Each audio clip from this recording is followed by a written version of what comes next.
This is the story of SOCKY Balboa, an amateur heavyweight fun wrestling competitor who was given the opportunity to face off against the world champion in kind of like a match for the people type event that turned out a little bit differently than the champion felt it would. Apollo Tweed had just come off the back of playing a thumb steroid doper who injects steroids into his thumb using this thing. And referee after the match had found out that he'd injected himself in his thumb and his thumb stronger. Also, he'd been using Viagra and sort of tying a knot around his thumb so all the blood went into his thumb and erected it so he couldn't get nailed. But Tweed was pissed off. He didn't lose that match anyway, it was just closer than it should have been. And he decided, fuck it, I'll play against an amateur and I'll look at the amateur roster and basically, almost like pulling a name out of a hat, he found a guy whose name seemed the most interesting to him.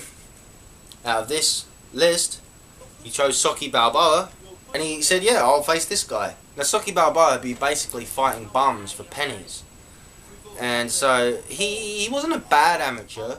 He lost a few, he won more than he lost, but he didn't really take it that seriously. And his trainer down at his gym thought that he was a bit of a joke, that he was losing his potential, wasting it. Anyway, he hears on TV that he's going to face Apollo Tweed, and he actually thinks, you know what, this is my opportunity to show I'm not a loser. And he tells his coach he's going to take it seriously.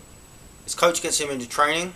He does stuff like flicking coins into a cup with his thumb, speed texting on his mobile using his thumb, really amping it up. At first he didn't take it as seriously as he should, but then he wanted to restore faith in his coach Dicky, and he took it seriously. And maybe the Apollo Tweed didn't take it so seriously himself. He thought this is just a way of lifting his PR, showing that he give the little guy a shot and help him win some money for a big payday. Anyway, along the way, whilst training and fighting bums, he met a pussy who would cheer him on. Pussy like inspired him to give it his all. He fought Apollo Tweed, earned his respect, took it the distance. Did he win? Did he lose? He won the heart of the people. He might have lost the match on points itself. He earned the respect of the world champion and set up a sure rematch to come in the future. He showed that the little guy ain't just a joke there to make up the numbers and help the big guy get good PR. He's there to be taken seriously too. So there you go. SOCKY Balboa. Remember, it's not about how hard you can clamp down. It's about how hard you can be clamped down and still manage to rise again. That's what makes you a strong person. He learnt that.